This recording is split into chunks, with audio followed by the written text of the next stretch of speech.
सिंधुदुर्ग जिल्ह्यात प्रथमच ओरोस इथं Mahindra first choice multi brand car service workshop Jaitapkar automobiles. विमानतळ टर्मिनल इमारत उद्घाटन ही मुख्यमंत्री देवेंद्र फडणवीस व केंद्रीय मंत्री सुरेश प्रभू यांनी केलेली नौटंकी आहे। विमानतळाचे उद्घाटन झाले मग दुसऱ्या दिवशी विमान का उडाले नाही अशी नौटंकी करणाऱ्यांना कोकणातील जनता कधीही माफ करणार नाही असा घणाघाती आरोप काँग्रेस नेते काका कुडाळकर यांनी केलाय। जैतापकर बिल्डर्स अँड डेव्हलपर्स 20 वर्षांपासून गृहस्वप्न साकार करणारं एक नातं विश्वासाचं। एक गोष्ट आहे, सगळेच वक्ते बोलले, मुख्यमंत्री तर आवर्जून बोलले की यामुळे विकास होणार आहे। रेल्वे आली, विमान सुरू झाला, विमानतळ सुरू झाला,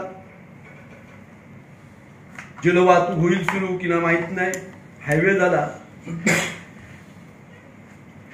परंतु गेल्या 4 वर्षात असा कोणता विकास झाला की ज्यामुळे रोजगार निर्मिती झाली? आज आपल्याला सांगू इच्छितो की या जिल्ह्याला खऱ्या अर्थानं रोजगाराची जर संधी कोणी उपलब्ध करून दिली असेल तर त्यावेळचे काँग्रेसचे नेते, कुडाळ MIDCचे जनक SN देसाई साहेबांनी खऱ्या अर्थानं दिली। आणि त्या MIDCचं वाटोळं त्यानंतरच्या काळात कोणी कोणी केलं हे आपल्याला माहिती आहे। मोठमोठे कारखाने येऊन त्यांना कशा प्रकारे विरोध झाला, त्या कशा प्रकारे बंद पडले आणि एका चांगल्या MIDCची वाट लावण्याचं काम कोणकोणत्या राजकारण्यांनी केलं त्याचा हिशेब या वेळच्या निवडणुकीत बेरोजगार तरुण घेतल्याशिवाय राहणार नाही। आणि त्यामुळे हा संपूर्ण कार्यक्रम या जिल्ह्याच्या विकासाकडे न नेता फक्त निवडणुकीत आपल्याला मतं मिळावी यासाठीच केला आहे असं स्पष्ट आरोप काँग्रेस म्हणून आमचा आहे। दुसरी प्रकर्षाने जाणवणारी बाब की या कार्यक्रमात माननीय सुरेश प्रभूंची वक्तव्य आम्ही पाहिली। मी या जिल्ह्याचा सुपुत्र आहे, मी या जिल्ह्यासाठी मोठमोठ्या गोष्टी करणार आहे, जिल्हा विकासाकडे नेणार आहे। आता नवीन आणखी त्यांचं एक जुमला खोटं आश्वासन, विमानतळांचे स्पाट बनवणारा कारखाना आणणार। काँग्रेस म्हणून माझा साधा आणि सरळ प्रश्न आहे, आजपर्यंत सुरेश प्रभूंकडे केंद्रातील एक वजनदार मंत्री म्हणून पाहिलेला, त्यांच्याकडे केंद्रातील ऊर्जा खातं होतं, रसायन मंत्री होते, पर्यावरण मंत्री होते, अवजड उद्योग सुद्धा होतं, रेल्वे सारखं अत्यंत महत्वाचं खातं होतं आणि आज ते व्यापार मंत्री, नागरी हवाई उड्डाण मंत्री। माझा साधा आणि सरळ सोपा प्रश्न आहे, या सगळ्या एवढ्या मंत्रिपदाच्या व्यापातून प्रभू साहेब आपण किती लोकांना रोजगार दिला?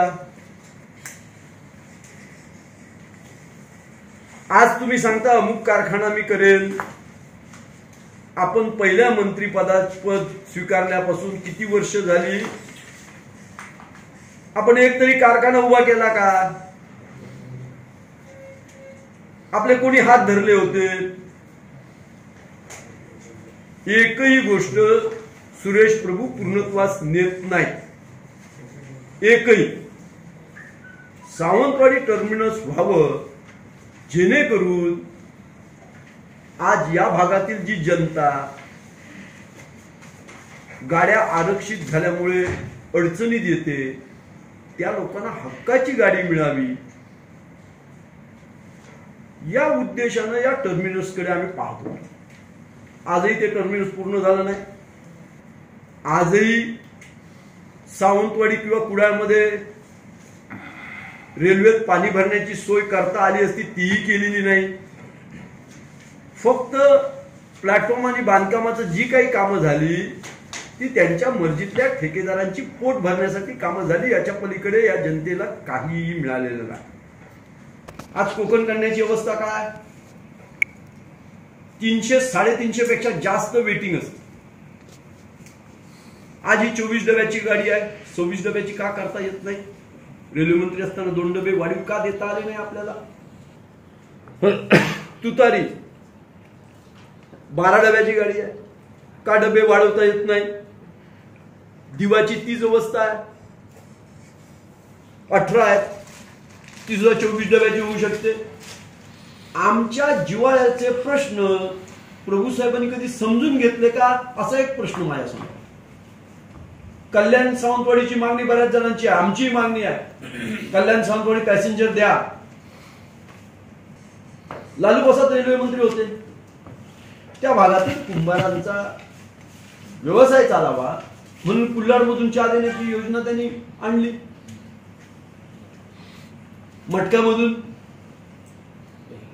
मग सुरेश प्रभूंनी कोकण रेल्वेत आमच्या लोकांना 2 हाताला काम मिळेल असं काय सुचवलं ते तरी मला सांगा. फक्त सुपुत्र आहे म्हणून या भागातील जनतेची सहानुभूती मिळवायची,